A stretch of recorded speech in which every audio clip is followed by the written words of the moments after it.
diskusi dengan para tokoh, para ahli di bidangnya. Ada beberapa narasumber, yaitu Dr. Agung Wibowo. Assalamualaikum Dr. Agung Wibowo. Ini beliaunya dari Universitas Palangkaraya. Waalaikumsalam warahmatullahi wabarakatuh. Alhamdulillah Dr. Agung sudah hadir. Narasumber yang kedua adalah Profesor Dr. Insinyur Suripin.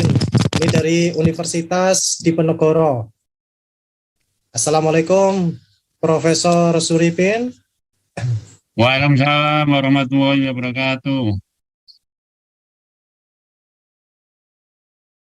Alhamdulillah Profesor Suripin pun sudah hadir. Narasumber yang ketiga adalah Dr. Sa'dianur. Ini beliaunya ini adalah pakar pertahanan. Assalamualaikum Dr. Sa'dianur ST MSI. Waalaikumsalam warahmatullahi wabarakatuh. Alhamdulillah. Narasumber berikutnya yaitu Profesor Dr. Fahmi Amhar. Ini adalah pakar pemetaan tata ruang. Assalamualaikum warahmatullahi wabarakatuh. Narasumber yang kelima adalah Dr. Rizal Taufikur Rahman. Ini dari Indef. Alhamdulillah. Assalamualaikum. Jadi sapa dulu semuanya satu persatu. Dr. Rizal Taufikur Rahman. Dan narasumber yang keenam adalah Dr. Ahmad Sastra. Ini beliaunya adalah Ketua FDMPB. Assalamualaikum Dr. Ahmad Sastra. Warahmatullahi wabarakatuh. Para hadirin, para dokter, para akademisi yang saya hormati, alhamdulillah kita bisa mengikuti acara ini. Mudah-mudahan kita bisa mengikuti acara ini dengan lancar dan penuh berkah, serta bisa berdiskusi dengan baik berkaitan dengan hal yang sangat penting, yaitu IKN, ya, Ibu Kota Baru. Nah, ini apakah nanti Ibu Kota Baru ini akan mewujudkan peradaban baru dan sebagainya. Nanti ada berbagai banyak pertanyaan kepada para ahli di bidangnya. Sebagaimana kita ketahui, rancangan undang-undang IKN itu sudah berubah menjadi undang-undang, ya. Nah, tentu kita masih ingat, ya, sejumlah dinamika ibu kota negara yang ada saat ini termasuk juga Indonesia ini pernah juga pindah ibu kota. Begitupun dengan negara-negara yang lain itu ada juga yang pernah pindah ibu kota. Nah, ini apakah rencana pemindahan ibu kota dari Jakarta ke salah satu wilayah, ya, di Kalimantan ini akan membawa dampak yang lebih baik bagi Indonesia? Nah, kalau membawa dampak yang lebih baik, ini kita akan dukung, ya. Tapi apakah benar membawa dampak lebih baik? Ini nanti kita akan diskusikan lebih mendalam, ya, dari segi fakta. Di sini alhamdulillah sudah ada peneliti yang telah meneliti di IKN ini, terutama dari pertahanan, ya. Ada juga dari yang lain. Alhamdulillah, ya. Nah, untuk menghemat waktu, ini saya mulai dari keynote speaker, ya, yaitu Associate Profesor Dr. Fahmi Lukman M.Hum. Nah, ini tadi mohon maaf, ini tadi kelupaan saya sebut, ya. Ini adalah Direktur Inkiat. Assalamualaikum Profesor Dr. Fahmi Lukman. Waalaikumsalam warahmatullahi wabarakatuh. Alhamdulillah. Sehat Mas Sami, ya.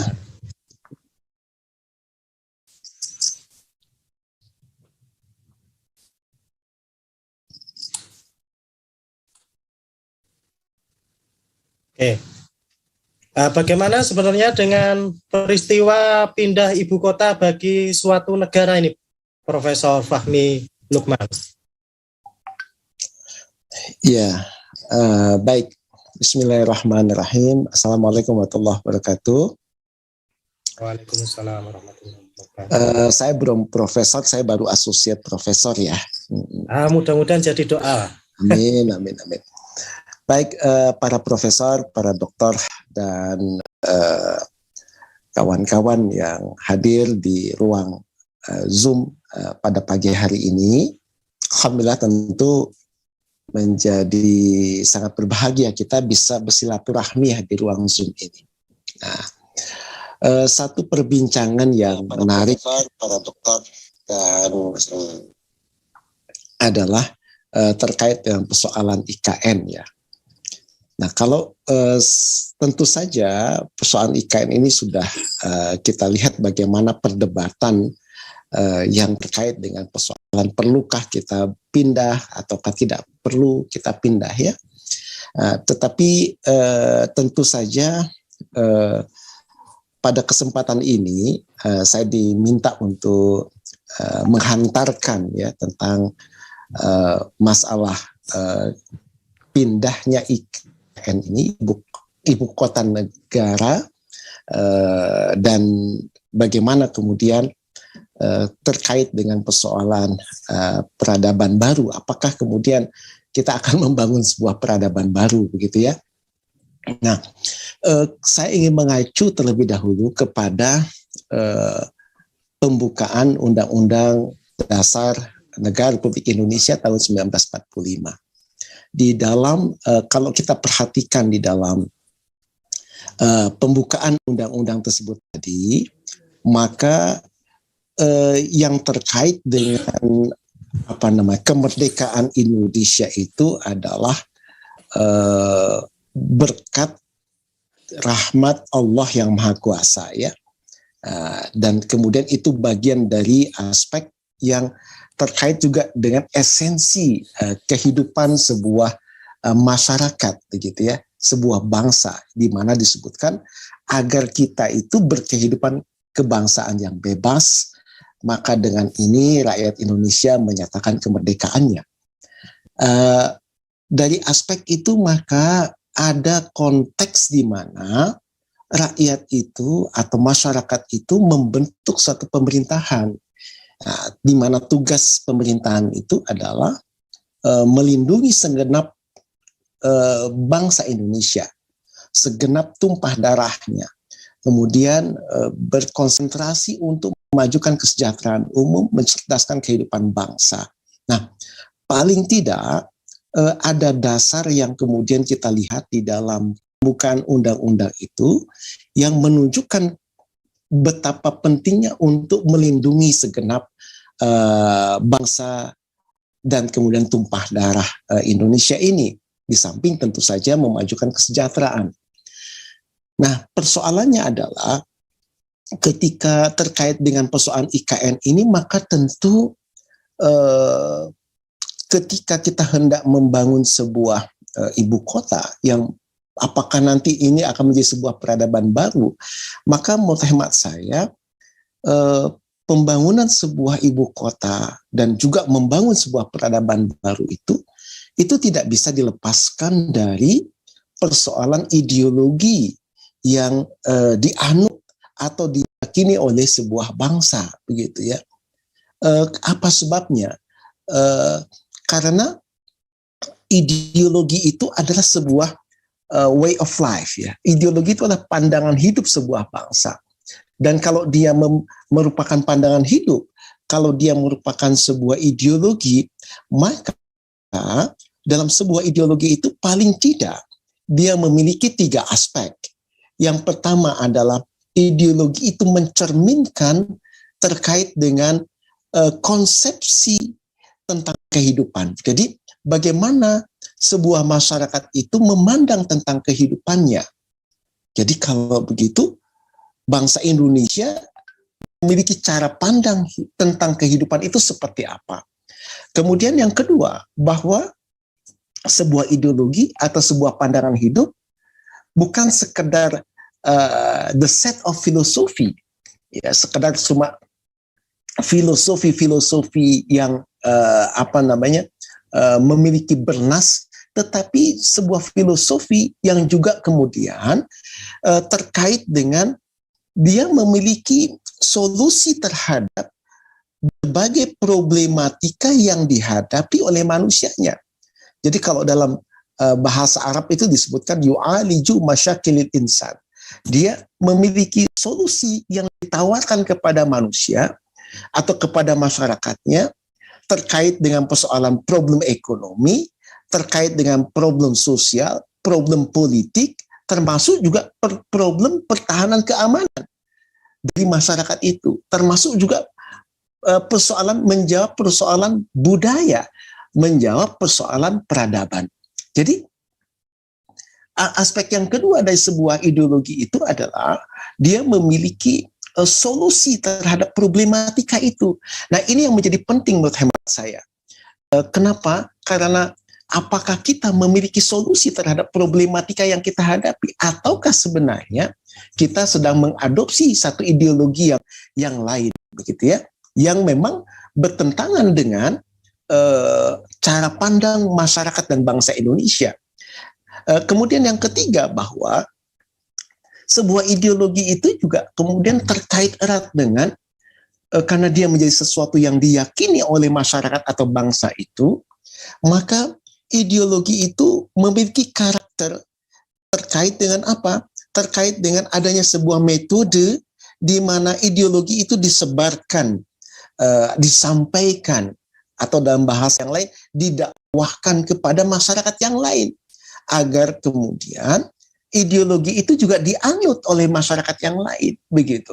Nah, kalau kemudian saya mencoba melihat konteks yang sifatnya ideologis itu dengan pemetaan 3 aspek tadi, yaitu bahwa sebuah pandangan hidup, sebuah kemudian ideologi itu memiliki 3 karakter tadi, yaitu adanya konsepsi tentang kehidupan dari sebuah bangsa, dari sebuah masyarakat tadi, dan yang kedua adalah adanya tawaran terhadap solusi dalam memecahkan problematika yang dihadapi oleh manusia, begitu ya. Dan yang ketiga adalah terkait dengan adanya metode bagaimana ideologi itu disampaikan, disebarkan agar masyarakat yang lain juga menganutnya. Maka dalam konteks inilah maka peranan ideologi itu menjadi sangat penting di dalam konteks pembangunan ibu kota negara, begitu. Apa sebabnya?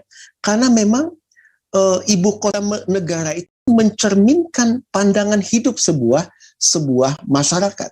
Dia mencerminkan karakter dari masyarakat tersebut tadi. Nah, dalam konteks pembahasan ideologi tentang masalah ini, maka kalau boleh saya ingin share screen ya. Nah, maka saya ingin mencoba menyampaikan bahwa ideologi atau pandangan hidup itu dia memberikan arah terhadap kehidupan. Jadi termasuk juga kemudian tentang penetapan ibu kota itu adalah pandangan dari sebuah ideologi yang dianut oleh sebuah bangsa. Makanya kemudian ideologi itu harus menjawab pertanyaan mendasar yang ada pada sebuah masyarakat, yaitu tentang dari mana, mau apa hari ini, dan mau kemana. Saya kira pertanyaan ini juga menjadi pertanyaan yang mendasar. Jadi kalau kita kemudian hendak pindah ibu kota negara, dari mana hendak kemana, terus kemudian mau apa di situ. Jadi mau apa di ibu kota negara yang baru ini seperti apa gitu. Dan ini tercermin dari pandangan hidup tadi atau dari ideologi itu. Terus mau kemana? Nah, oleh karena itu maka pandangan hidup inilah yang memberikan arah ya, dan mampu memberikan pertanyaan mendasar. Nah, oleh karena itulah maka saya melihat bahwa ada 3 ideologi sebenarnya yang terkait dengan persoalan ini, yang kemudian ini menjadi persoalan yang nampaknya perlu dipertimbangkan dalam konteks IKN tadi. Jadi kalau pandangan hidup itu atau world view itu adalah ideologi di mana di dalamnya ada pemikiran mendasar, maka saya melihat pemikiran mendasar dari ideologi itu, dia memiliki sifat-sifat yang sifatnya universal.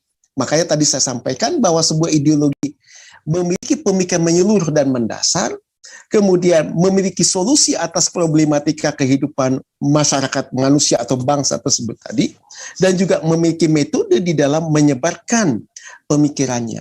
Nah, kalau bercermin dari konteks tadi, maka saya melihat bahwa ideologi di dunia ini ada 3 hal.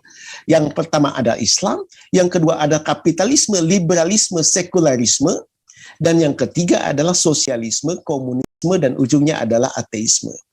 Dan ketiga ideologi ini ternyata bahwa selalu berbenturan. Makanya kemudian kalau kita melihat bukunya The Clash of Civilization yang ditulis oleh Huntington misalnya, maka antara Islam, kapitalisme, dan sosialisme itu selalu benturan. Nah, berkaca dari aspek inilah maka kalau kita turunkan pada ibu kota negara baru yang sudah direncanakan dan undang-undangnya juga sudah disahkan, maka sekarang kita akan melihat pertanyaannya adalah menjadi pertanyaan mendasar.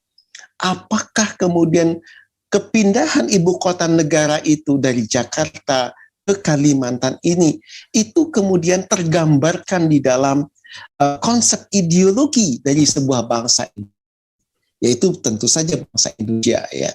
Nah, ataukah sebenarnya dalam konteks kepindahan ibu kota negara baru ini dari Jakarta ke Kalimantan, apakah di situ kemudian kita jangan-jangan terpengaruhi atau kemudian sedang diseret oleh satu ideologi dunia yang hari ini kemudian sangat luar biasa pengaruhnya. Apa itu? Yaitu kapitalisme, liberalisme, dan sekularisme pada satu sisi, dan ada ideologi yang lain yaitu sosialisme, komunisme, dan ateisme pada sisi yang lain.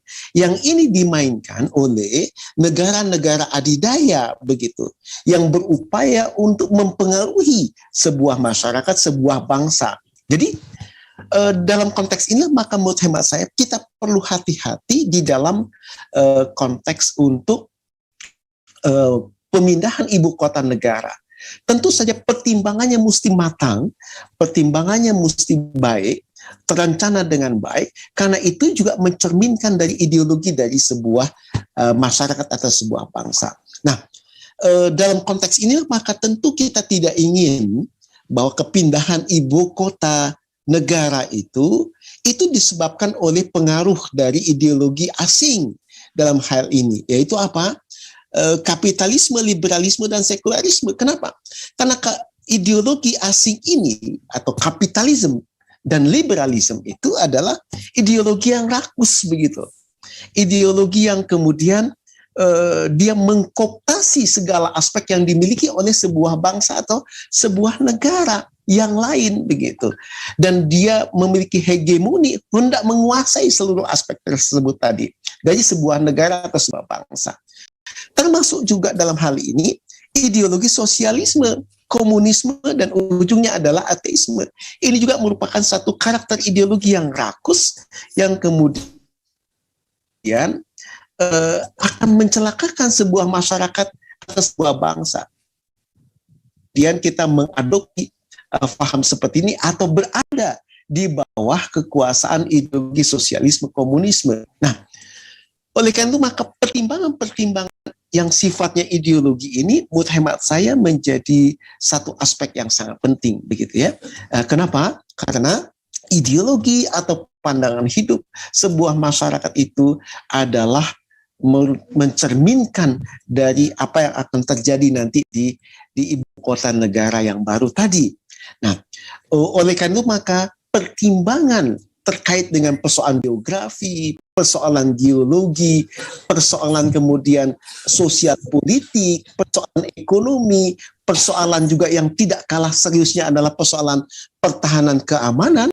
Saya kira ini harus kemudian menjadi pertimbangan yang difikirkan secara matang. Nah, pada hari ini kita berkumpul di ruang diskusi di forum Dr. Muslim Peduli Bangsa untuk mencoba mendiskusikan beberapa pertimbangan-pertimbangan yang terkait dengan masalah tadi. Dan pada titik inilah menurut hemat saya menjadi penting untuk membicarakan persoalan IKN ini dari sisi yang sifatnya mendasar, sangat ideologis tentu saja, karena jangan lupa bahwa kita berada dalam ruang yang tidak steril ya dari pengaruh ideologi kapitalisme, liberalisme, sekularisme, dan kita juga tidak berada pada ruang yang steril dari pengaruh ideologi sosialisme, komunisme, dan ujungnya adalah ateisme.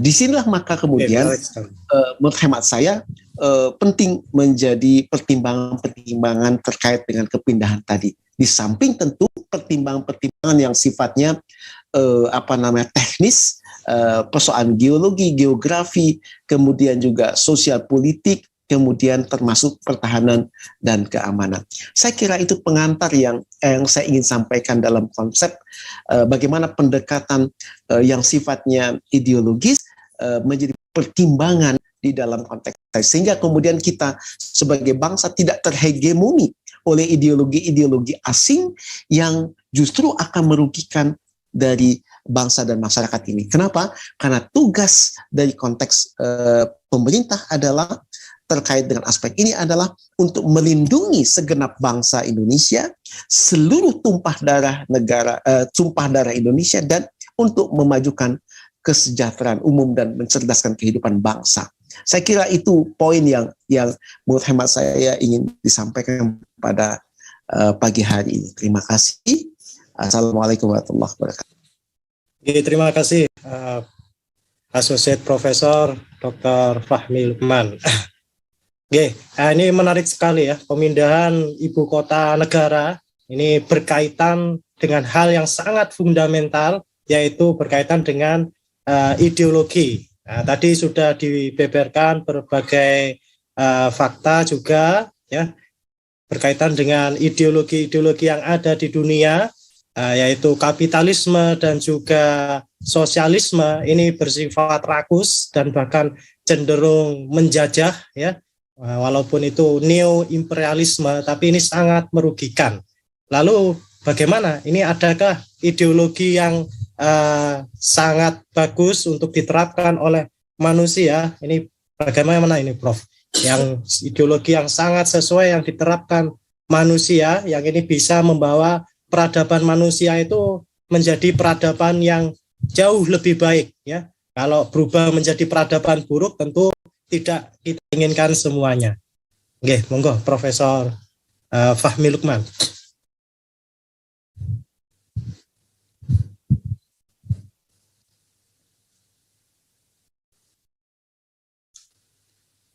Ini analisis dan solusi bagi peradaban baru manusia dengan perpindahan ibu kota baru menurut perspektif ideologi, misalkan tadi yang belum disebutkan yaitu ideologi Islam ya. Bagaimana ini?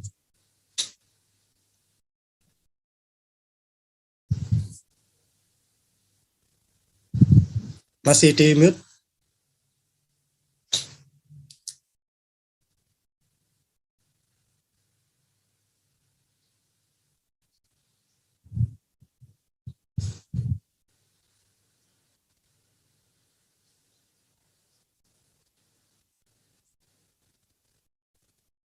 Oke, mungkin masih ada gangguan dari Associate Profesor Dr. Fahmi Lukman ya. Sambil menunggu beliaunya, kita coba sapa dulu Dr. Agung Wibowo. Beliaunya adalah pakar lingkungan dari Universitas Palangkaraya. Assalamualaikum Dr. Agung Wibowo. Waalaikumsalam warahmatullahi wabarakatuh. Masih dalam jaringan ya. Iya. Ini kita ketahui bahwasanya Kalimantan ini menjadi paru-paru dunia. Wah, luar biasa ya. Di Indonesia ini ternyata ada paru-paru dunianya ya. Namun sekarang ini menjadi hancur ya, yang disebabkan banyaknya penembang batu bara yang secara brutal dan masif dan juga adanya pembalakan hutan besar-besaran untuk perkebunan alih fungsi lahan untuk kepentingan serakah dari para kapitalis ataupun yang lain ya. Dampaknya ini sungguh luar biasa ya, bisa mengakibatkan banjir di perkotaan Kalimantan. Ini kita lihat ini faktanya juga terjadi. Ini perpindahan IKN ya, ibu kota negara ini telah menuai berbagai polemik dan bahkan penolakan dengan berbagai alasan. Nah ini yang mau saya tanyakan ini ya, bagaimana analisis jenengan berkaitan dengan aspek ekologis dan bagaimana untung ruginya dari aspek ekologis. Nah monggo. Baik, terima kasih Mas Moderator. Assalamualaikum warahmatullahi wabarakatuh. Para guru, para kolega di sini banyak senior-senior, mudah-mudahan sumbang saran dan pemikiran bisa menambah hasanah pemikiran kita tentang relokasi IKN dari Jakarta ke Kalimantan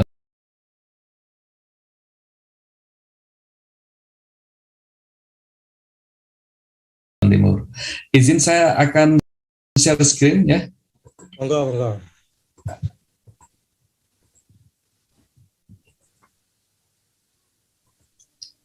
Baik, saya sudah membuat beberapa catatan ya. Catatan meskipun judulnya catatan kritis ya, isinya catatan ringan saja ya.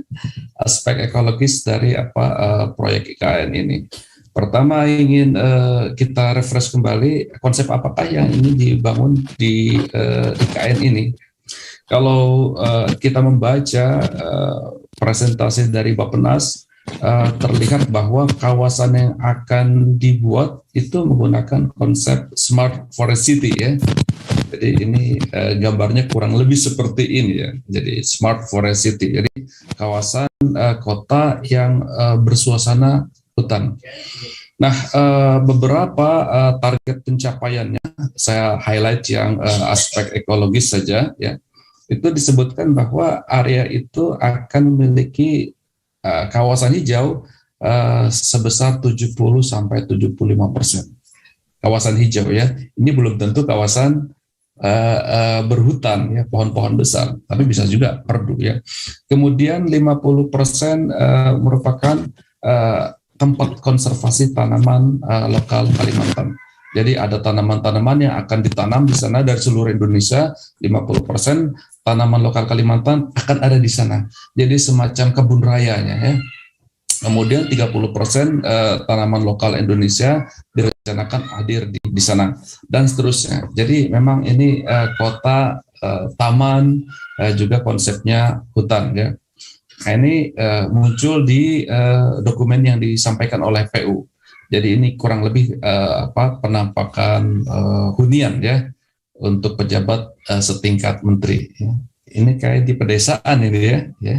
Tapi di depannya ada, nggak tahu ini ada kolam apa genangan apa banjir. Ya. Kita belum belum bisa memastikannya ya. Tampaknya ini seperti kolam begitu ya. Nah, kemudian layarnya belum gerak, Pak. Oh, layarnya belum gerak. Wow, ya ini kendala teknis. Saya ubah mode share screen ya. Saya layarnya belum gerak ya, mohon maaf. Oke, mudah-mudahan bisa terlihat sekarang ya. Selain itu juga konstruksi jalan, ini beberapa slide saya cuplik dari presentasi PU ya. Konstruksi jalan juga menggunakan plastik, limbah plastik. Jadi plastiknya itu didaur ulang ya, kemudian dipakai sebagai bahan untuk campuran perkerasan aspal. Tapi kita nggak tahu plastiknya ini dari mana dapatnya ya. Apakah plastik-plastik dari limbah lokal ataukah plastik-plastik dari sumber lain. Ini juga ya hasil presentasi dari PU ya. Jadi konsep transformasi pemukiman ya, itu kita lihat bahwa mereka menargetkan 50-80% energi itu berasal dari renewable energy ya. Jadi tidak banyak memakan energi.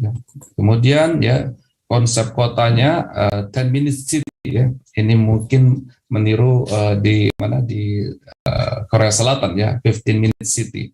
Ya, dalam presentasi yang lain saya melihat bahwa konsep yang ditawarkan adalah 30 minute city. Jadi untuk mencapai daerah-daerah mungkin terjauh ya, itu diperlukan waktu sekitar 10 sampai 30 menit. Dan ada banyak hub ya untuk bisa mendatangi tempat-tempat yang jauh itu. Ya. Jadi memang kita lihat kalau di gambar ini banyak juga tempat-tempat untuk pesepeda ya, sepeda. Ini konsepnya. Jadi ramah lingkungan lah ya. Akan tetapi catatan dari saya bahwa pembangunan IKN ini harus tetap dalam konteks pembangunan Indonesia. Jadi membangun IKN itu tidak bisa seperti membangun sebuah kota untuk 1,5 juta manusia, sementara di luarnya ada 270 juta manusia, itu yang kotanya tidak dipikirkan. Tentu kita tidak ingin IKN itu konsepnya seperti itu. Jadi IKN itu harus dibangun dalam konteks pembangunan Indonesia. Dan oleh karenanya, spirit dan kebijakan-kebijakan pemerintah ya yang dikeluarkan ya dalam rangka pembangunan IKN itu harus dapat diterapkan ya, diduplikasi secara simultan di seluruh Indonesia. Jadi sembari membangun IKN, bagaimana misalkan membuat kota yang ramah lingkungan, kota yang rendah konsumsi energinya di IKN itu, maka di kota lain juga harus dilakukan hal yang serupa. Jadi IKN ini bolehlah disebut sebagai kota model ya, kota percontohan bagi kota yang lain. Nah, kalau itu tidak dilakukan, maka IKN ini menjadi kota elitis yang eksklusif.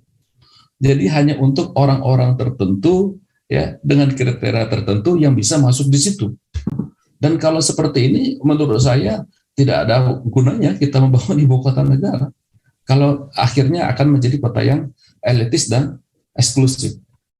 Nah, perlu diketahui ya bahwa penutupan lahan hutan di Kalimantan Timur ya bisa dilihat di data yang saya ambil dari statistik dari Kementerian Lingkungan Hidup dan Kehutanan, statistik terbaru.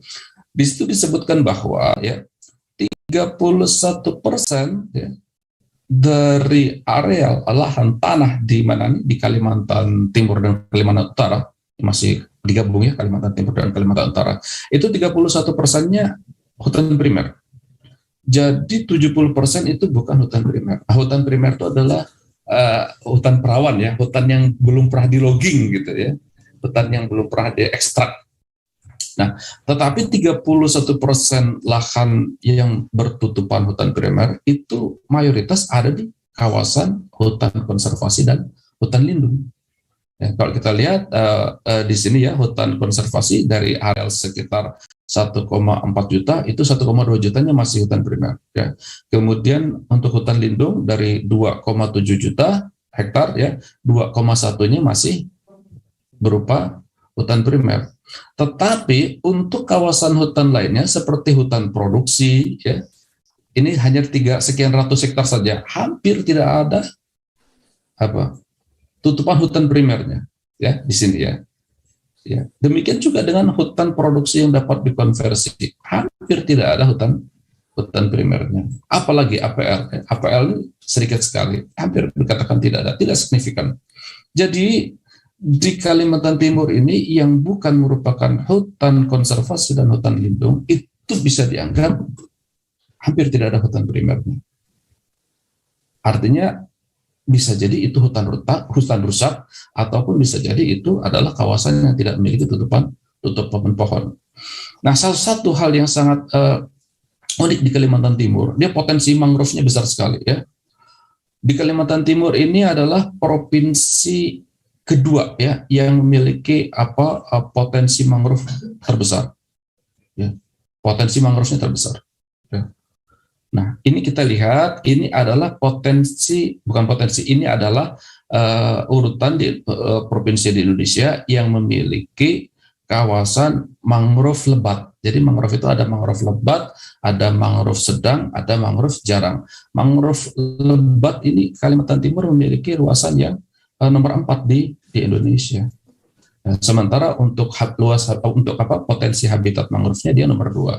Ya. Kemudian potensi habitat mangrove untuk tambak dia juga termasuk top 3, nomor 3. Ya. Kemudian ya dia juga masuk top 3 ya untuk provinsi dengan potensi ya habitat mangrove berupa tanah timbul. Jadi ini kawasan mangrove ini banyak manfaatnya tapi rentan. Ya. Nah, urgensi mangrove di sekitar IKN dia tempat lokasi pemijahan atau habitat ikan, udang dan kepiting. Ya, ini menjadi lokasi yang memberikan manfaat ekonomi tinggi bagi nelayan, bagi banyak orang di sana.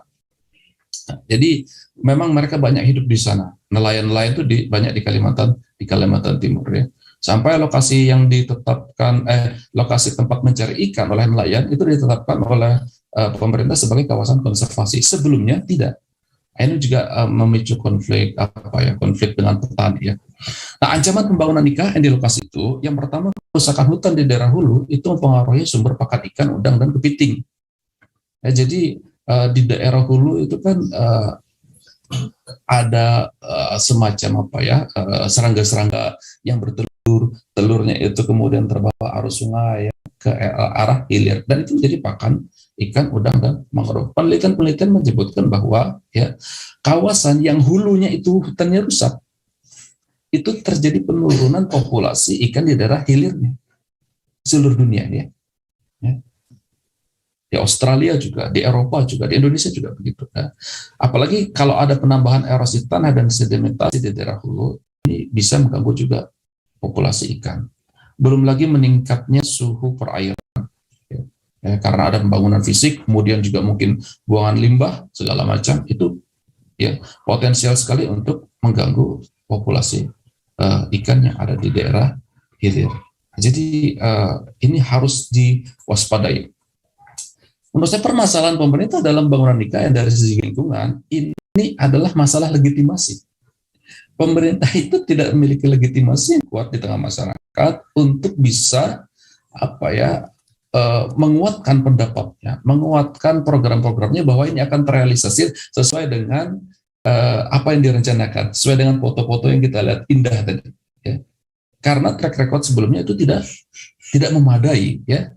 Jika IKN menjanjikan kota dengan energi terbarukan, pertanyaannya mengapa bank-bank BUMN itu masih membiayai perusahaan batubara?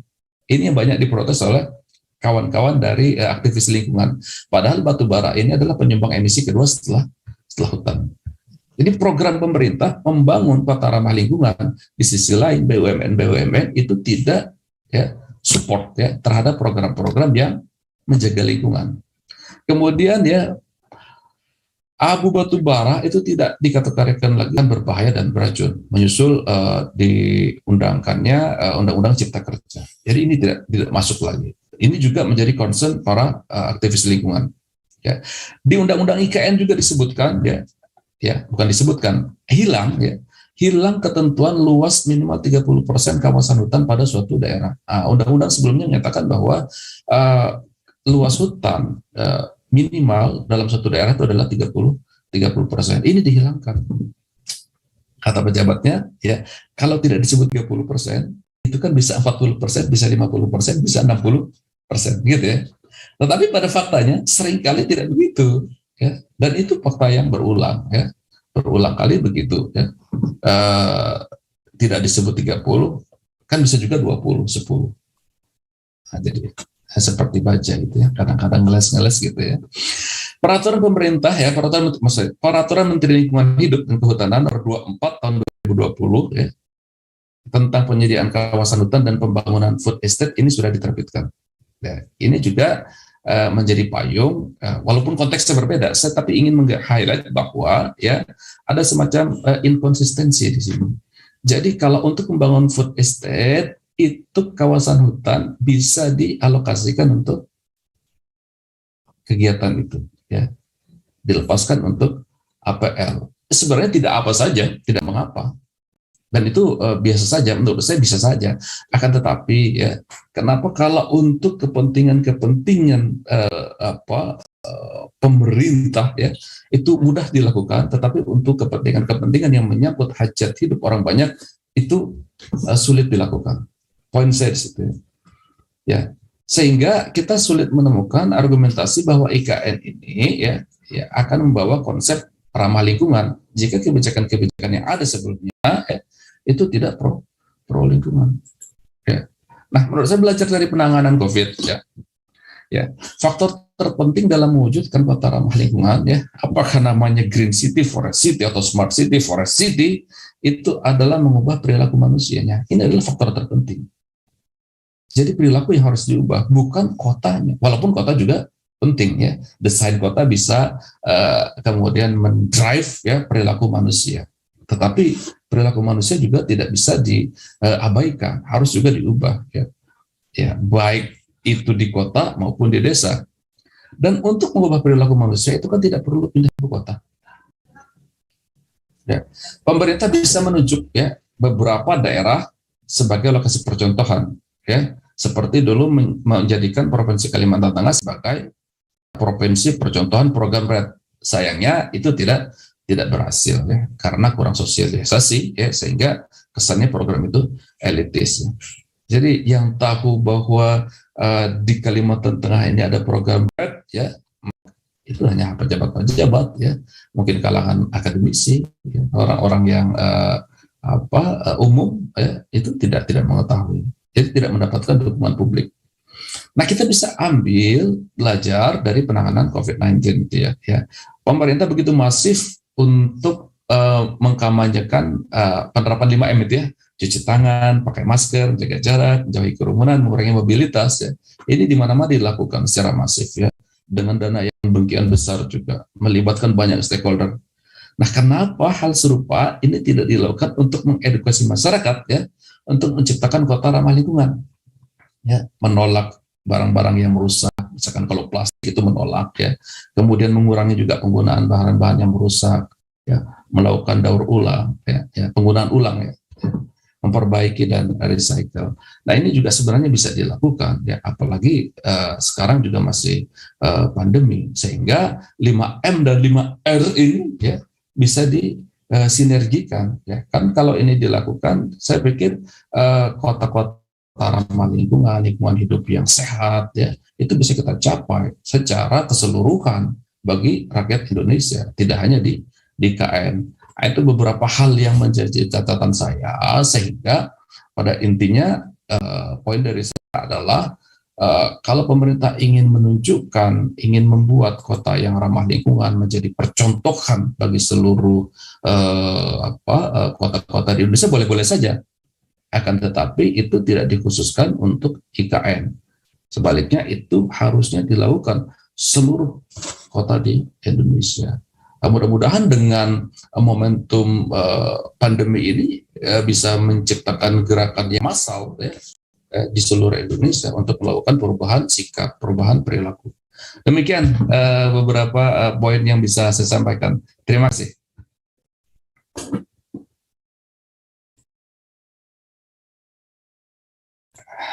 Saya kembalikan ke moderator. Oke, terima kasih. Sangat menarik sekali kajian dari segi ekologis. Kalau tadi sekilas coba saya rangkum sepertinya IKN ini dari segi kajian ekologis ini ada banyak permasalahan sehingga bisa dikampanyekan untuk melakukan 5R untuk membuat kota-kota yang ramah lingkungan. Ini bagaimana dengan sepertinya terkesan pemaksaan ini bukan melihat dari kajian ekologis, baik tidaknya pemindahan ibu kota baru, belum lagi ibu kota yang saat ini Jakarta ini. Dulu waktu kampanye ini kan beliaunya ini, pemimpinnya ini kan bisa menyelesaikan bisa menyelesaikan banjir kalau dia jadi presiden. Nah, ini saat ini jadi presiden ini malah ingin ganti ibu kota seperti itu. Sangat menarik sekali Jadi dilihat dari segi manfaat dan juga kerugiannya, bisa disimpulkan mungkin lebih banyak manfaat ataukah lebih banyak kerugian jika ibu kotanya itu dipindah ke Kalimantan ini? Saya tidak melakukan saya tidak melakukan analisis terhadap hal itu. Cuma sebagaimana disampaikan para tokoh, ya, timingnya ini kan tidak tepat. Ya, kita masih memerlukan banyak biaya untuk penanganan COVID. Ya. Kita juga masih memiliki banyak hutang yang harus diselesaikan. Bahkan untuk membayarkan bunga hutang kita harus berhutang lagi. Oleh karena itu masalah timing, ya. Kalau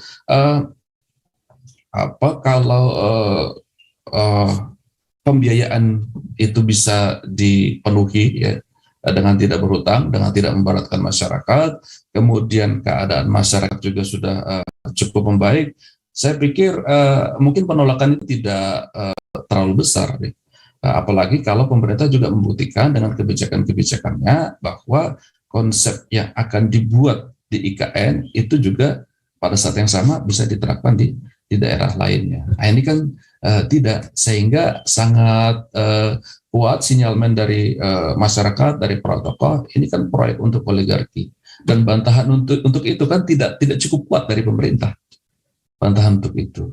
Nah, kalau sinyalmen itu memang benar bahwa ini adalah proyek untuk oligarki, maka sebenarnya sangat layak untuk ditolak kalau menurut saya. Demikian, Mas Moderator.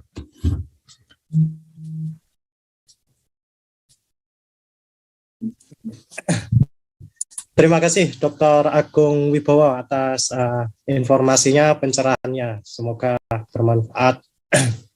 Oke, kita beralih ke narasumber berikutnya, yaitu Profesor Dr. Insinyur Suripin dari Undip. Assalamualaikum Prof. Suripin. Waalaikumsalam warahmatullahi wabarakatuh. Alhamdulillah. Sehat Prof ya? Ya, alhamdulillah sehat. Alhamdulillah. Ini membangun ibu kota ini perlu secara detail dan teliti, harus dilakukan melalui kajian-kajian ilmiah dari para pakar. Namun IKN ini sepertinya ini dipaksakan dan terkesan ini gerusa-gerusu segera diwujudkan. Ini bagaimana sebenarnya kronologis proyek IKN ini dilihat dari aspek perencanaan. Lalu bagaimana ini nanti idealnya suatu IKN ini direncanakan sehingga membawa maslahat bagi semua warga bangsa Indonesia. Nah, ini mohon analisis jenengan berkaitan dengan Kalimantan ini dipilih sebagai lokasi baru IKN. Nah, monggo Prof. Suripin. Baik, terima kasih. Bismillahirrahmanirrahim. Assalamualaikum warahmatullahi wabarakatuh. Waalaikumsalam. Alhamdulillah. La haula wala quwata illa billah. Asyhadu an la ilaha illallah wa la syarikalah. Wa asyhadu anna Muhammadan abduhu wa rasuluhu la nabiyya ba'dah. Allahumma rabbi zidni ilman nafi'a. Amma ba'd. Para peserta yang dirahmati Allah, sebenarnya ini berat ya saya untuk mengkritisi, tapi karena saya dijawil oleh Prof. Fahmi Amhar, saya tidak bisa menolak. Karena terus terang saya juga belum pernah sampai ke sana begitu. Ini saya paling dekat ya sampai ke Balikpapan ketika mereview master plan drainasi, ke Samarinda juga demikian gitu ya, tapi ke lokasi PPU ini belum pernah. Tapi baik, saya coba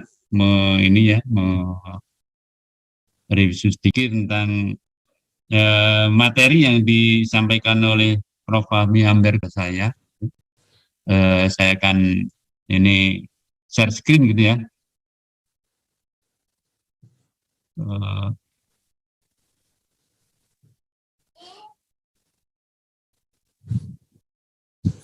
Baik, jadi judul yang diberikan ke saya itu analisis kritis multidisiplin tentang analisis kritis perencanaan wilayah IKN ya. Ya, karena ini saya akan membelokkan ini ya, apa namanya topik yang diberikan, karena bidang saya itu bukan perencanaan wilayah, ya, tapi terkait dengan air.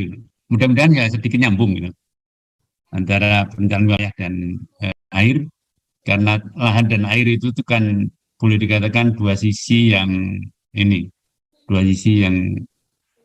bolak-balik. Gitu.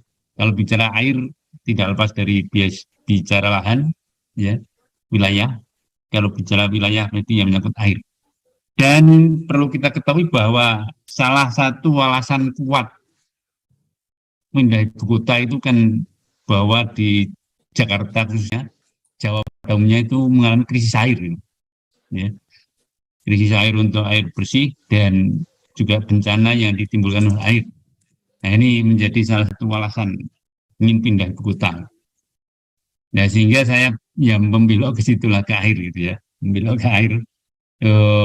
Dan juga menjadi salah satu kriteria ya untuk menentukan lokasi ya, ini ya, yang saya lingkari merah itu ya, daya dukung tanah dan air baku. Nah, ini ya, sehingga jangan sampai apa yang terjadi di Jakarta itu dengan alasan krisis air akan terulang di lokasi yang baru. Nah, oleh karena itu ya perlu kita cermati gitu ya, apa ya di sana itu airnya berlimpah, airnya cukup untuk mendukung ibu kota baru ya, yang akan dikembangkan ya, karena ibu kota baru ini IKN ini kan prestisius, gambaran yang sangat ideal sekali yang diharapkan gitu ya. Jadi ekspektasinya sangat tinggi ya, smart city, kota terbagus di dunia dan seterusnya gitu ya. Nah, ini apakah nanti bisa tercapai gitu ya, apa potensi yang ada di sana gitu ya. Ya, itu yang coba kita cermati ya. Jadi saya melihatnya dari potensi sumber daya air dan proses penyiapannya, proses perencanaannya khususnya. Ya. Nah, jadi air itu memang bisa dilihat dari dua sisi. Positif itu memang ya kita semua butuh air, ya semua makhluk hidup butuh air, bahkan segala proses itu hampir membutuhkan air, apalagi kita seorang muslim sangat penting untuk bersuci. Ya. Ya, ini walaupun ya semua agama sebenarnya butuh air ya, untuk yang berbagai ini, tapi biasanya menggunakan air. Kita selaku muslim yang paling ini ya banyak ya.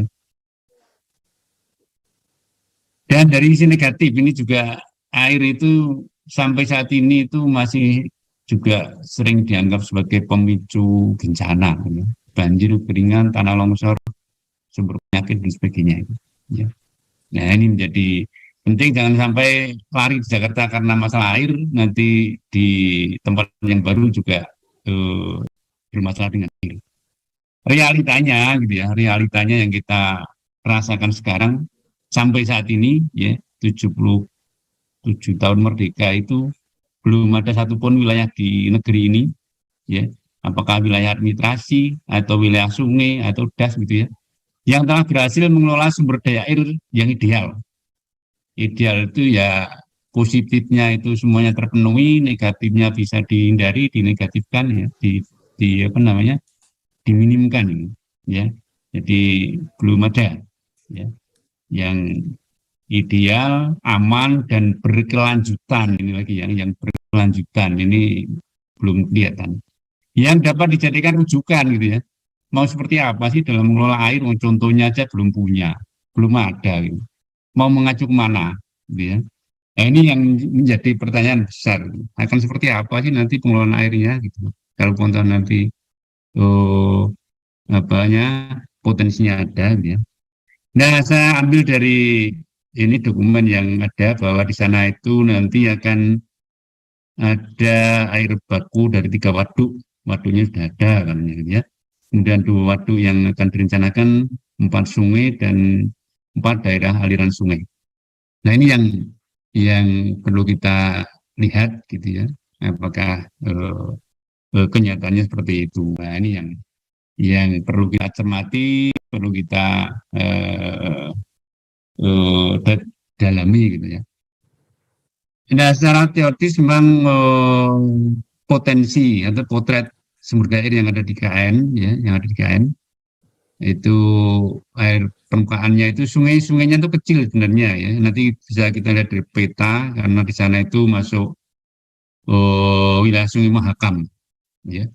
Ya, jadi sungai kecil, sungai musiman, ada 4 sungai yang tadi juga disebutkan ada 4 sungai ya, kecil. Sungai yang besar adalah Sungai Mahakam, jauh ini di Samarinda sana. Ya, ini memang Mahakam ini besar sekali, ya, airnya juga besar.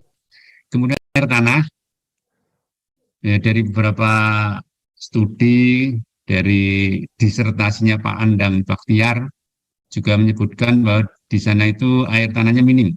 Ya. Kalau dari cekungan air tanah tidak berupa cekungan air tanah atau non cekungan air tanah. Ya, jadi air tanah dalamnya, air tanah tertekan itu tidak ada. Ya, khususnya di kawasan intinya, kawasan inti dan IKN-nya itu tidak ada aquifer tertekannya. Kemudian aquifer bebasnya juga minim, ya, air dangkalnya. Kemudian kemungkinan ada air payo di Teluk Balikpapan, ya. Pasang surutnya cukup tinggi di Balikpapan 2,5 meter. Tapi tentu saja kalau air payo ya sanita. Ini potensi yang bisa barangkali ya, nanti bisa dikembangkan. Nah ini kalau kita cross check data dari pola pengelolaan sumber daya air, ini dokumen resmi yang sudah diteken oleh Kementerian PUPR 2017 gitu ya. Nah, yang biru atas ini adalah dasnya Mahakam gitu ya. Yang besar ini das Mahakam. Yang das-das ini kecil ini cuma di sini nih, di lingkungan ini. Jadi kan kecil sekali gitu ya. Kecil sekali. Kemudian yang masuk ke wilayah PPU ya, sangat kecil ya. Semuanya muara ke Teluk Balikpapan ya, kecil. Dan namanya tidak tercantum di ini ya, di dokumen ini karena saking kecilnya barangkali yang tercantum hanya satu nih, Sungai Simo ini, yang lainnya tidak ya. Artinya secara resmi secara nasional itu tidak tercantum di ini, di daftar das yang ada di wilayah Sungai Mahakam ya. Artinya ini boleh dikatakan kecil gitu. Ya. Nah, kemudian air tanah ini ya, ini juga secara lengkap sudah dibahas di paparannya Pak Dr. Andang karena beliau memang penelitian di sini. Ya. Nah, ini daerahnya adalah daerah Lencate, yang biru ini Lencate ini ya. Jadi lokasi yang di A ini kira-kira lokasinya kawasan intinya gitu ya. Bahkan banyak ini ya. Nah, ini sekaligus juga warning tentang tanahnya gitu ya. Tanahnya adalah tanah lempung, atau kalau istilah Semarang itu tanah yang kembang susutnya tinggi. Sebenarnya sangat rentan untuk terjadi ini instability di belahan tanah. Nah, pengalaman di Semarang, jalan yang melalui tanah model ini itu hampir tidak pernah baik dalam jangka waktu yang cukup lama. Selalu terjadi pecahan-pecahan dan sebagainya yang nanti juga dengan lahanan itu ya. Jadi di sini sama sekali boleh dikatakan tidak ada air tanah, yang ada agak ke tepi di sini ke pantai gitu ya, wilayahnya ini ya. Jadi potensi air tanah sangat-sangat tidak ekonomis untuk dieksploitasi ya, karena tanahnya lempung ya. Tanah yang tidak bisa diambil airnya. Nah, ini kembali lagi saya ambil dokumen dari pola ya, pengelolaan sumber daya air ya, wilayah Sungai Mahakam. Ya, di sini disebutkan potensi untuk bendungan hanya ini ya, Sepakus Moy dan Lembakan ini di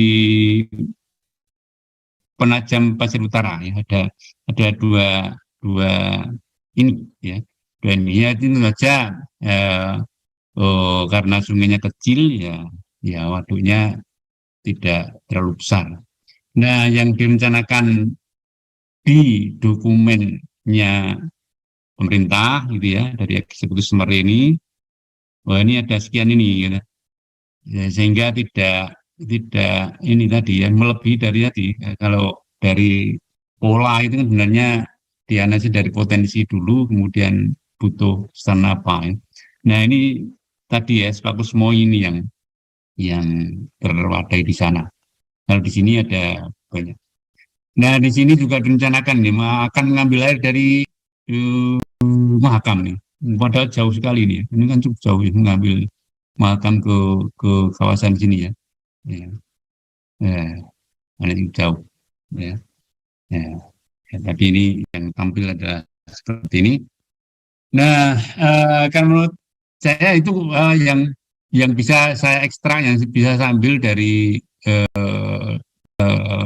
dokumen yang saya peroleh gitu ya. Baru penyediaan air baku gitu. Padahal fasilitas infrastruktur sumber daya itu kan macam-macam yang harus disediakan ya. Air baku tadi waduk yang akan digunakan.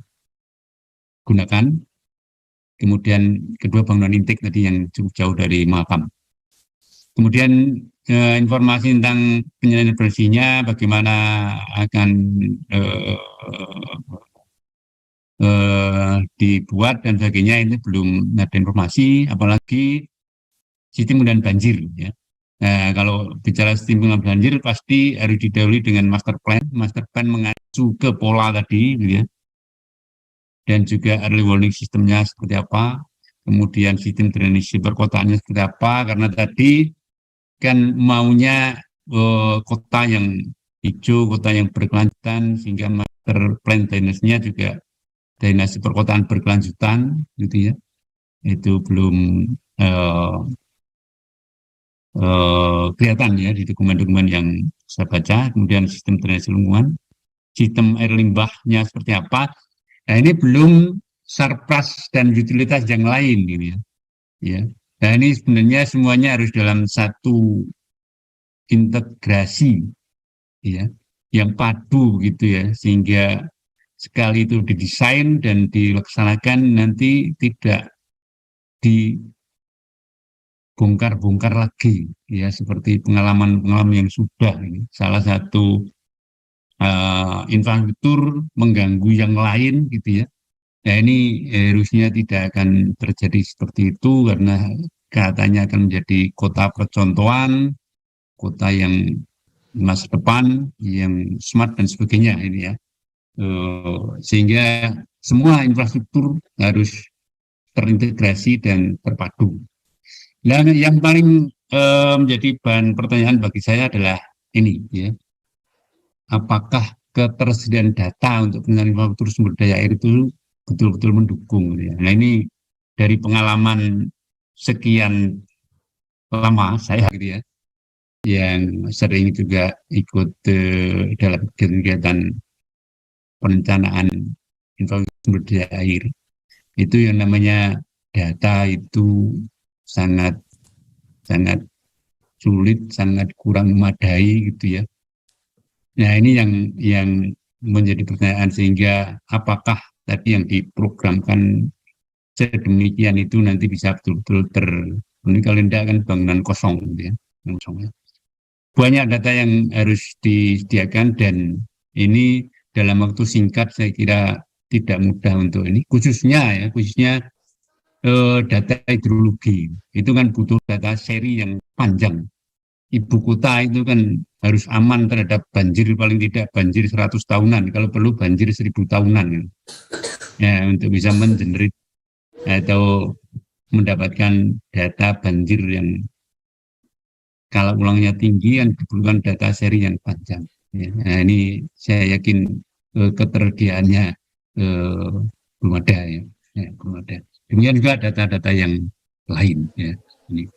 Nah, kalau datanya itu ada, lalu keterlibatan tenaga ahlinya apa juga sudah melibatkan semua ahli yang terkait. Ya, jadi jangan sampai ini indah dalam gambar, indah dalam tampilan, tetapi kurang mendalam dalam ini karena kurangnya melibatkan seluruh ahli yang harusnya terlibat di situ ya. Kalau dia dokumennya memang gambarnya indah, ya, menarik gitu ya, tampilannya. Nah, untuk kota smart itu harusnya gambarnya tidak hanya di atas tanah gitu, di bawah tanah harus detail gitu, karena infrastruktur banyak yang di bawah tanah, ya, mulai dari jaringan air limbah, ya, jaringan semua harus bawah tanah, gitu, jaringan telekomunikasi, jaringan energi, semua bawah tanah. Nah, ini kalau dari pengalaman yang ada kan salah satu surplus mengganggu surplus yang lain, bongkar pasang dan seterusnya. Nah, ini yang terjadi ya, karena kurangnya sinkronisasi, kurangnya koordinasi ya, antar penyedia infrastruktur. Ini mestinya tidak akan terulang ya. Kemudian yang ketiga adalah proses gitu ya. Proses itu kan panjang sebenarnya. Ini tadi saya gambarkan yang waduk, karena tadi akan bangun waduk ya. Waduk itu ya mulai dari pola-polanya sudah ada, sementara belum semua waduk yang diusulkan tadi terwadai dalam pola. Ini harus polanya mewadai dulu ya, pola pengelolaan sumber daya wilayah sungai tadi ya, dan seterusnya ya. Kemudian ada pra-FS, ada FS, ada detail desain, ada apa namanya, kalau waduk itu pasti ada sertifikasi desain ya. Kemudian baru pelaksanaan ya. Setelah pelaksanaan juga ada sertifikat lagi dan seterusnya. Ini panjangnya, ini sebenarnya tidak hanya berlaku pada waduk, tapi bangunan-bangunan yang besar itu biasanya butuh waktu yang sangat panjang dari pengalaman gitu ya. Ya, tidak cukup 1-2 tahun, tapi bertahun-tahun, bahkan puluhan tahun itu baru terrealisasi. Ini yang juga ini juga sebenarnya aturan dari pemerintah. Jangan sampai bikin aturan sendiri tapi nanti akan juga tidak diikuti. Nah, yang terakhir adalah tentu saja dari singkat tadi yang muncul dari benak saya adalah harapan saja ya. Karena IKN ini proyek yang prestisius, ambisius dengan target yang melangit gitu, yang luar biasa ya. Sehingga perlu direncanakan dengan cermat, komprehensif, holistik, rinci, detail, betul-betul detail ya. Ini yang lemah di kita itu dalam pertanyaan seringnya adalah kurang detail ya, kurang rinci ya. Kemudian didukung data yang lengkap, valid dan akurat ini. Ini yang menjadi menjadi pertanyaan besar untuk meyakinkan bahwa apa yang desain itu nanti betul-betul bisa berfungsi dengan optimal. Kemudian melibatkan multidisiplin, tenaga ahli dan seluruh stakeholder, seluruh pemangku kepentingan ya. Melalui tahapan-tahapan proses bangunan yang disepakati, yang baku, yang sudah ada aturannya. Ya, sehingga dapat menghasilkan produk yang bermutu tinggi dan sesuai dengan harapan ya, karena ekspektasinya sangat tinggi ya, sehingga diperlukan kualitas perencanaan yang tinggi, pelaksanaan yang profesional yang tinggi gitu ya, untuk menghindari sistem bongkar pasang. Nah, ini ya pengalaman gitu ya, pengalaman yang sudah ada sampai sekarang pun masih banyak begitu, dan tambal sulam ya. Doanya semoga Allah SWT selalu membimbing dan meridhoi usaha kita untuk membangun Indonesia ya. Kita jangan sampai masuk golongan ini ya. Ingatlah, sesungguhnya mereka itulah orang-orang yang membuat kerusakan tapi mereka tidak sadar ya. Kita menghindar dari ini ya. Kita sadar gitulah bahwa untuk membangun itu butuh hal-hal yang saya sampaikan tadi. Saya kira demikian yang dapat saya sampaikan. Kurang lebihnya mohon maaf. Wassalamualaikum warahmatullahi wabarakatuh. Waalaikumsalam warahmatullahi wabarakatuh. Ya, sangat menarik sekali pemaparan dari Profesor Dr. Insinyur Suripin. Ini proyek IKN ini adalah proyek yang sangat prestisius, yang sangat besar ya, bahkan sampai melangit. Ini perlu perencanaan yang sangat detail, didukung oleh data juga, dan juga para ahli di bidangnya masing-masing supaya proyek ini tidak sekedar proyek saja yang hanya tambal sulam, bahkan bongkar pasang dan seterusnya yang nanti malah merugikan tidak hanya rakyat di sekitar Kalimantan ya, bahkan bisa merugikan rakyat Indonesia secara lebih umum. Mudah-mudahan kita ini menjadi orang yang sadar setelah diberi pemaparan ya dari berbagai ahli yang sebelumnya ya, termasuk juga dari Profesor Suripin ya. Alhamdulillah. Terima kasih Prof atas informasinya. Oke, kita lanjut dengan narasumber berikutnya. Ini Dr. Sa'dianur, ST, MSI. Beliaunya adalah pakar pertahanan. Assalamualaikum Dr. Sa'dianur. Waalaikumsalam warahmatullahi wabarakatuh. Alhamdulillah, ya, ini senang rasanya ini bertemu langsung dengan peneliti ini di bidang IKN ini ya. Alhamdulillah. Karena peneliti ini memang dasarnya itu adalah fakta ya, mengamati fakta. Ini adalah kebenaran korespondensi ya, kebenaran korespondensi. Tentu supaya lebih valid ini didukung oleh logika, kebenaran, koherensi. Ini Bapak sebagai peneliti yang melakukan penelitian tentang IKN, dilihat dari aspek pertahanan dan keamanan. Nah, ini bagaimana hasil penelitian dilihat dari aspek pertahanan dan keamanan tersebut. Nah, ini saya jadi kepo ini kalau bahasa gaulnya. Nah, bagaimana juga analisis Anda tentang IKN baru di Kalimantan Timur. Ini perspektif Hankam. Serta apa saja yang diperlukan dalam menciptakan pertahanan dan keamanan ibu kota baru. Oke, monggo. Siap, terima kasih atas kesempatan yang diberikan. Mohon izin share.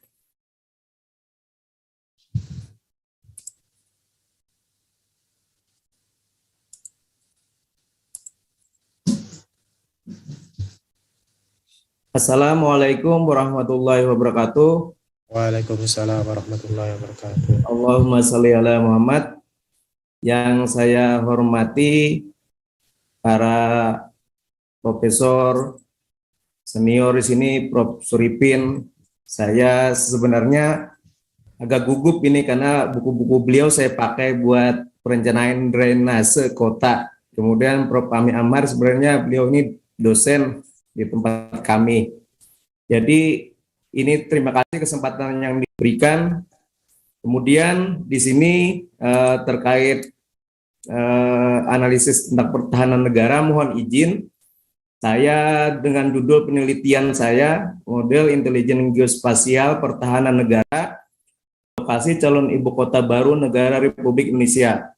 Di sini dengan pembimbing saya Prof. Samsul Maharib, Prof. Sobar Sutisna, dan Dr. Edi. Artinya data dan apa yang saya sampaikan ini sudah seizin beliau. Untuk tampilan awal ini sungai, salah satu sungai yang disebutkan oleh Prof. Suripin tadi yang saya datangi. Terkait intelijen geospasial sendiri adalah saya yakin sudah pasti semua di sini Prof dan Dokter paham ya, artinya bahwa intelijen geospasial ini sendiri adalah sebuah kecerdasan untuk pengumpulan, kemudian analisis dan penyebaran data geospasial yang dilengkapi unsur-unsur lain, semisal data-data atribut, data-data intelijen dan lain-lain. Untuk spesialisasinya sendiri ada beberapa, yaitu menurut Badan Intelijennya Amerika nih, diantaranya adalah ilmu geodetik dan analisis wilayah. Di sini ini kondisi daerah IKN. Di sini saya ambil ini di kantor desanya. Jadi ini kantor desa. Kemudian dengan teknologi GeoWin Artinya dilakukan segmentasi, klasifikasi, dan vektorisasi. Nah, ini juga daerah yang disebutkan Prof. Suripin tadi, ini adalah sekitar Sungai Sepaku, ini daerah mangrove juga yang tadi dijelaskan juga sudah oleh Bapak Dr. Agung Wibowo ya. Ya, ini daerah mangrove. Memang ada perumahan juga di daerah mangrove ini. Jadi nanti saya jelaskan selanjutnya. Nah, ini untuk geoin sendiri, ini siklusnya adalah mendefinisikan lingkungan, kemudian melis sumber-sumber daya alam, budaya yang ada di daerah tersebut, kemudian dilakukan evaluasi, dan kemudian dilakukan prediksi untuk menghasilkan produk geoin. Ini peta Indonesia, mohon izin Prof. Fahmi, ini salah satunya datanya dari BIG, kemudian saya ambil juga dari Natural Earth Data. Di sini memang pemindahan IKN sendiri akan merubah pertahanan negara itu sendiri, karena posisinya berubah, lokasinya berubah, sehingga secara geopolitik dan geostrategi negara kita juga akan berubah. Salah satunya bisa dilihat di sini, ini adalah Kepulauan Spratly. Spratly sekarang merupakan kawasan yang diklaim China sebagai wilayahnya. Kemudian pemindahan ibu kotanya, mohon maaf apabila salah prediksi, bahwa ini kurang lebih 1,1240 km ya. Memang secara posisi berada lebih ke tengah dari Nusantara. Daerah pusat kota IKN sendiri, daerah intinya itu berada di sekitar daerah Kecamatan Sepaku, tepatnya di Desa Bumi Harapan. Nah, di sini analisis geostrategi kaitannya dengan ketahanan nasional tidak lepas dari apa yang sudah dijelaskan oleh narasumber sebelumnya. Artinya ada unsur geografi, sumber daya alam, demografi, ideologi juga sudah dijelaskan pertama tadi oleh Prof. Fahmi ya. Di sini bahwa secara garis besar memang di daerah Desa Bumi Harapan sendiri mayoritas penduduknya adalah Muslim. Di sini 1.824 jiwa itu Muslim, hanya 27 orang yang beragama non-Muslim. Secara politik sebenarnya daerah ini daerah yang demokrasinya bagus, artinya perwakilan dari partai-partai itu merata gitu. Ada Gerindra, PDIP, Golkar, PKS, Demokrat, jadi satu-satu. Jadi warga, karena saya melakukan survei di daerah IKN ini hampir 1 bulan, artinya keluar masuk baik sungai, hutan, dan lain-lain. Saya kemudian juga berinteraksi dengan warga, artinya saya lihat pasarnya ramai, kemudian sosial budaya, masyarakat 80% adalah dari suku Jawa. Mereka rajin beraktivitas berkesenian, salah satunya ini adalah karawitan dan lain-lain. Ini gamelan. Mereka aktif, jadi suasana di sana ya seperti suasana di kampung-kampung di Pulau Jawa. Kebetulan karena saya pernah kuliah juga di Jogja, jadi saya merasa seperti sangat nyaman gitu di daerah ini sebenarnya. Tidak ada kejahatan sama sekali selama saya 1 bulan di sana, tidak ada kasus pencurian dan lain-lain. Memang sangat harmonis ya masyarakat di sana gitu. Terkait sumber daya alam sendiri, di sini ada hutan tanaman industri, kemudian di sini Nah, ini yang Sungai Sepaku tadi yang disebutkan Prof. Suripin. Dan kebetulan Sungai Sepaku ini payau dia, sehingga memang sulit untuk dimanfaatkan masyarakat. Ini air terjun Tembinus ini kurang lebih 35 kilo ke utara ya, hampir daerah sudah masuk kawasan lindungnya. Kemudian ini sawah-sawah mirip di daerah di Pulau Jawa. Kemudian ini masyarakat juga kebanyakan yang mengelola kawasan mangrove dari saudara kita dari suku Bugis ya. Mereka rumahnya ada di sekitar kawasan mangrove dan di tepi Sungai Sepaku. Di sini terkait pertahanan sendiri. Pertahanan itu adalah sebuah usaha ya dari sebuah negara untuk mempertahankan kedaulatan negaranya, keutuhan wilayah negara Kesatuan Republik Indonesia, dan keselamatan segenap bangsa dari ancaman dan gangguan terhadap keutuhan bangsa dan negara. Nah, di sini terdiri dari 3 kata kunci: kerakyatan, kesemestaan, dan kewilayahan. Kalau kita melihat dari gambar ini bahwa ancaman yang akan datang ke ibu kota, keterbatasan penelitian ini saya sebutkan terlebih dahulu bahwa saya tidak membahas dari aspek udara dan laut. Jadi saya lebih ke darat ya. Jadi ancaman di sini otomatis adalah ancaman dari perbatasan.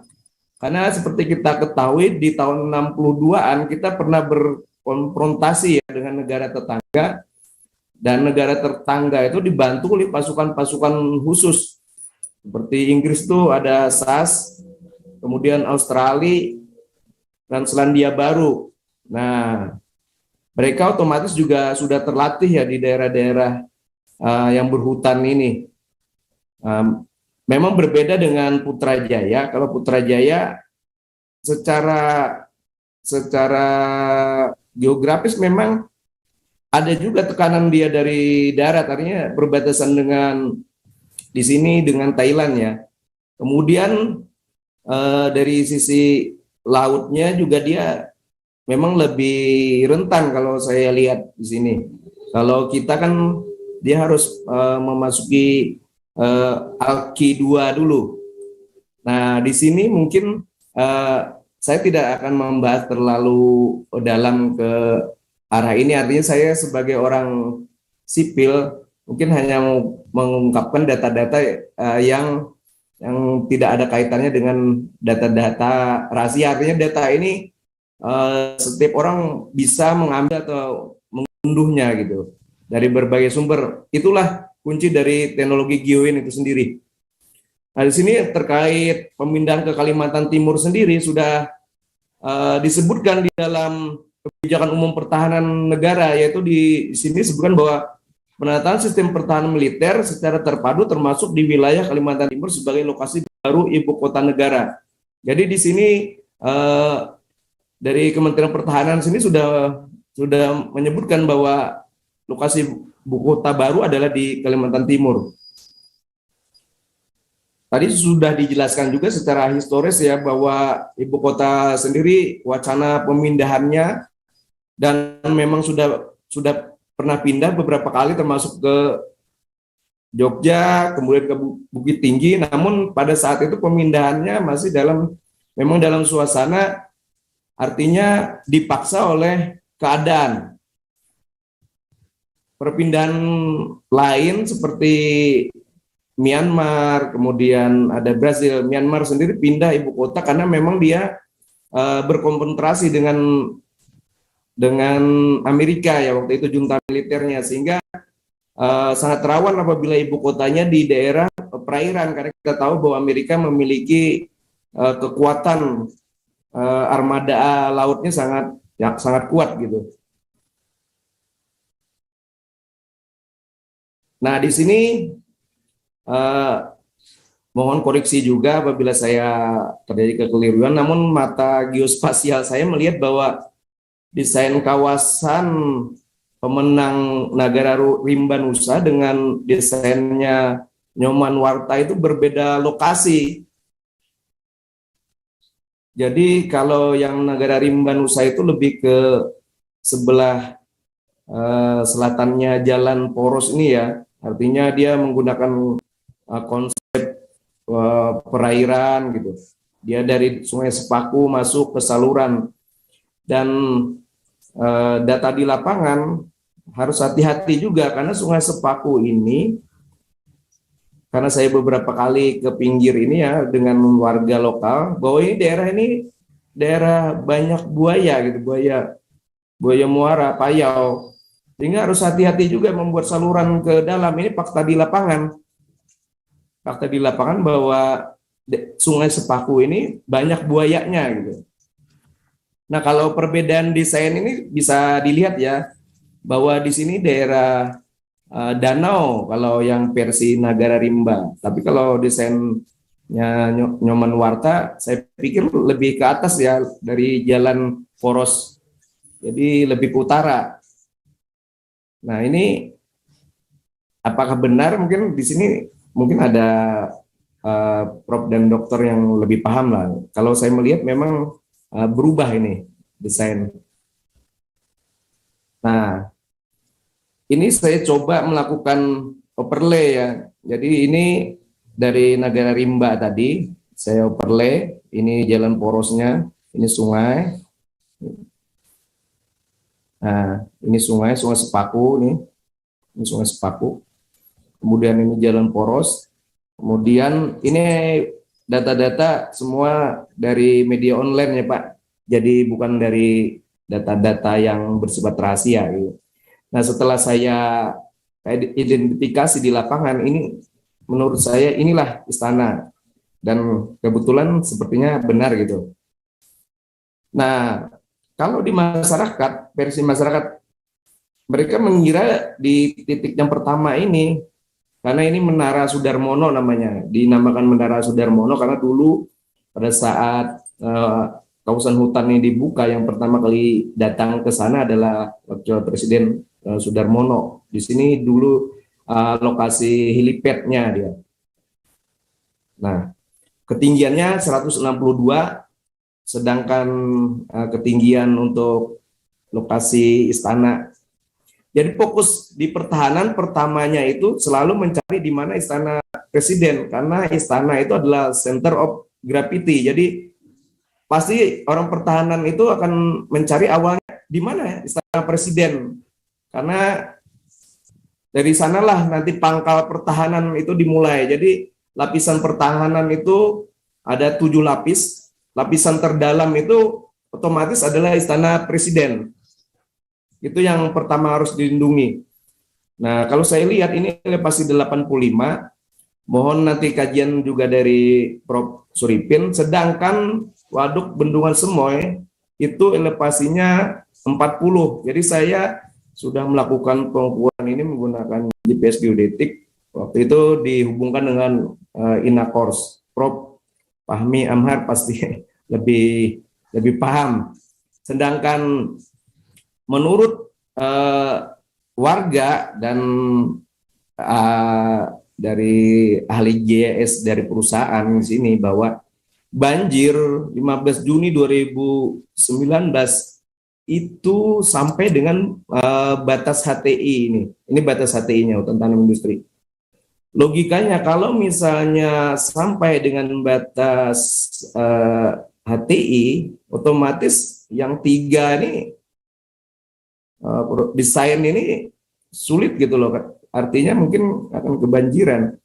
Sedangkan posisi 85 ini di yang 2 ini tidak kebanjiran, tapi ada kawasan lainnya gitu. Ini webinar juga, webinar dari Kementerian PU waktu itu yang jadi saya mengoverlay data ini. Nah, ini ada beberapa bangunan yang kemungkinan juga akan terkena banjir apabila memang benar informasi masyarakat bahwa di sini sampai batas HTI itu terjadi banjir. Nah, ini Menara Sudarmono tadi, kemudian ini posisi yang alternatif 2, ini kemungkinan di bukan kemungkinan ya di sini gitu. Ini air terjun Tembinus ke atas lagi sebenarnya. Kemudian ini kawasan mangrove tadi yang sudah dijelaskan juga. Kemudian ini batas HTI ini jalan batas HTI dia ke sebelah sini dan wilayah memang sudah turun ya. Jadi memang rawan. Nah, ini yang daerah permukiman ini yang kemungkinan juga akan terjadi pembebasan lahan. Jadi saya wawancara dengan warga Desa Bumi Harapan, memang rata-rata memang tidak secara langsung tidak menolak, tapi mereka berharap apabila memang bisa gitu daerah mereka itu tidak terkena pembebasan. Artinya kalau bisa bukan di alternatif 2 ini, tapi di alternatif ke 1 lebih jauh, jadi 5 kilo dari permukiman. Jadi cukup sampai di batas HTI ini saja atau sedikit lah, artinya jangan sampai kena di pemukiman gitu. Ini foto saya dengan, jadi saya selalu mengambil foto, mohon maaf, agar membuktikan bahwa memang saya memang benar survei gitu. Nah, ini ikan lele yang besar. Nah, ini salah satu indikator bahwa kenapa buaya di Sungai Sepaku ini belum mengamuk gitu, karena lelenya memang besar-besar. Nah, ini lele yang mancing gitu. Artinya lelenya sangat besar sehingga menurut wawancara saya bahwa belum ada warga yang diterkam buaya. Nah, ini salah satu konsep pertahanan bahwa dari Sun Tzu, Laswet, dan Prof. IP, bahwa pertahanan dari sisi politik adalah sebuah konsep yang tidak dapat dipisahkan dari kehidupan, bahwa dalam rangka mempertahankan keberlanjutan dari suatu bangsa itu sendiri. Nah, di sini gambaran wilayah Desa Bumi Harapan dari elevasi, kemudian kemiringan, kontur dan lain-lain. Nah, ini kalau Mata Najwa juga mengadakan penelusuran dengan wawancara dengan tokoh adat. Sebenarnya saya sudah melaksanakannya setahun yang lalu, artinya 2020 saya sudah melaksanakan. Jadi saya selama bulan Desember 2020 melaksanakan wawancara dengan tokoh adat Pasir, tokoh adat Jawa, kemudian dari tokoh dari Pasir Balik. Jadi perlu diingat bahwa suku aslinya itu adalah dari Pasir Balik. Jadi berbeda ya Pasir dengan Pasir Balik. Nah, ini beliau dari Pasir Balik, ini Sungai Sepaku. Pekerjaan beliau memang masih, artinya sekarang berkebun dan lain-lain. Nah, ini titik penggunaan lahan yang saya ambil. Gambaran-gambarannya ada air terjun dan lain. Ini nomor 1 ini air terjun Tembinus. Kemudian sungai Sepaku, sungai yang disebutkan tadi oleh Prof. Suripin. Kemudian memang ada juga salah identifikasi ya dari data penggunaan lahan milik BIK itu, bahwa dikira ini adalah kawasan pertambangan. Sebenarnya bukan ini. Ini adalah pelabuhan dari pengangkutan kayu eukaliptus milik PT IHM. Nah, ini saya coba memperbandingkan data 2007 dengan 2019. Memang bahwa kawasan ini dulunya adalah hutan lahan rendah sekunder. Sekarang memang rata-rata sudah menjadi hutan tanaman lain. Ya. Artinya sudah berubah. Mungkin sangat nanti mempengaruhi, karena di 2019 terjadi banjir bandang ya di atas ini, di daerah tadi air terjun Tembinus tadi di atas ini ya, di daerah sini terjadi banjir bandang. saya berpikir kenapa terjadi banjir bandang. Ya, ternyata memang setelah di overlay data tersebut memang terjadi perubahan, artinya dahulu hutan lahan sekunder sekarang sudah berubah hampir semuanya jadi hutan tanaman lain. Sehingga mungkin akan artinya Prof. Suripin yang lebih tahu. Kemudian dari LQ pendekatan tenaga kerja, saya coba menganalisis sebenarnya basis dari masyarakat di sana apa. Ternyata basisnya itu adalah pertanian, perkebunan, kehutanan, perburuan, dan perikanan. Sesuai dengan data di lapangan bahwa masyarakat memang kalau dari suku Jawa banyak bertani, kemudian dari suku Bugis dia di kawasan mangrove, dia memelihara ikan. Kemudian suku Pasir Balik tadi dia berburu. Jadi seperti halnya di wilayah-wilayah di Kalimantan, karena saya sendiri merupakan lahir besar Kalimantan, ayah ibu kakek nenek orang Kalimantan, jadi dan sering naik ke atas gitu. Saya tahu bahwa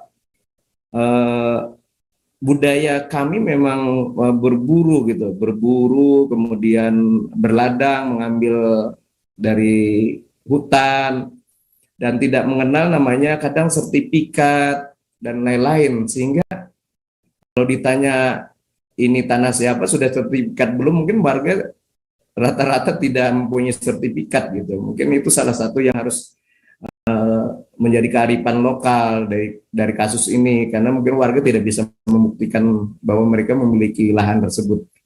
Ini saya coba perbandingkan dengan Putrajaya. Memang secara luasan yang kuning ini Putrajaya ya, saya coba tarik gitu. Memang kalau ini saya hanya mengambil 22.000 hektar. Jadi memang kalau dilihat dari data ini, saya tidak sampai ke daerah permukiman. Jadi kalau alternatif 1 ini diambil, sebenarnya tidak sampai ke permukiman. Tapi di sini saya tidak, artinya ini hanya pilihan dari responden yang saya mintakan. Dia memilih alternatif 1, 2, dan 3. Mereka lebih banyak memilih alternatif 1. Pertama karena lebih jauh dari permukiman. Nah di sini kami menginginkan bahwa titik 0 IKN itu tidak terjadi penggusuran, memenuhi syarat 35 km dari garis pantai, kemudian dari batas, karena ini untuk mendapatkan titik-titik perlindungan. Kemudian kisaran IKN juga inti 6.000 hektar. Ini kalau 22.000 hektar sebenarnya sudah mencukupi ya, kecuali memang IKN ini seperti yang dibilang dari narasumber pertama tadi, bahwa ini pengen seperti apa sih, Dr. Agung tadi bilang mau seperti apa gitu IKN ini, mau jadi kawasan yang eksklusif atau tidak gitu. Nah ini mungkin ini daerah pangkal pertahanan tadi adalah di lokasi Istana Presiden. Kemudian kami mencoba menganalisis terkait pertahanan. Di sini akan salah satu referensi yaitu The Intelligent War, di mana di sini disebutkan bahwa batalion itu area of interest-nya adalah 15 kilo, brigade 70, divisi 150, korps itu 300, dan ke atasnya lagi itu lebih dari 1.000. Di sini kami coba melakukan processing menggunakan ArcGIS Pro. Kemudian dari perhitungan kami mendapatkan bahwa ada 41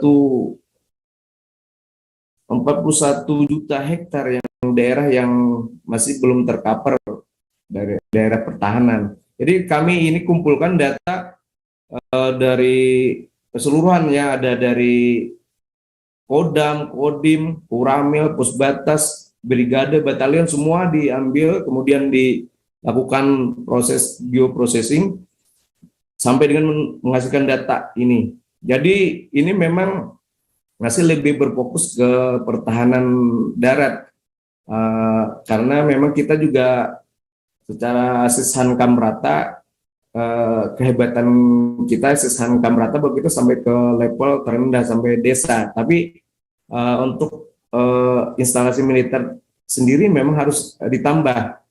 Namun dengan seiring perkembangan teknologi bahwa memang jarak dari instalasi pertahanan sendiri mungkin sangat nanti ke depannya berubah, mungkin peneliti yang lain mungkin yang akan melanjutkan bahwa kami mengusulkan bahwa aspek teknologi itu dipisahkan dari aspek sosial budaya sehingga Astagatra itu ditambah teknologi menjadi Nawagatra.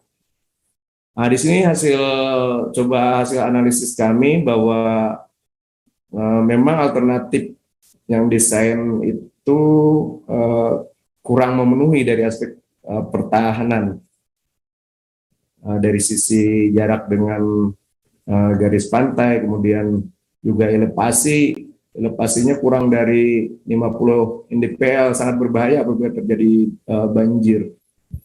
Nah, di sini hasil permodelannya, di sini daerah-daerah yang belum tercover, kemudian jarak lurus dengan perbatasan, sehingga kami melihat ada beberapa desa yang harus diperhatikan. Oh, ini daerah terdekat dengan kawasan perbatasan, jadi harus istilahnya diberikan sedikit perhatian khusus. Di sini kawasan-kawasan perbatasan dan ini adalah instalasi militer dari negara tetangga. Semua data ini didapatkan secara online, jadi bukan data-data yang diambil dari instansi-instansi pemerintah gitu. Nah, ini saya coba mengusulkan bahwa dengan drone masuk desa, kita memiliki data-data yang istilahnya akurat dan update, sehingga kita punya peta geoin tingkat desa seluruh Pulau Kalimantan. Nah, di sini kedepannya kita bisa menghasilkan data-data geoin untuk berbagai kebutuhan, salah satunya mungkin untuk perencanaan pembangunan.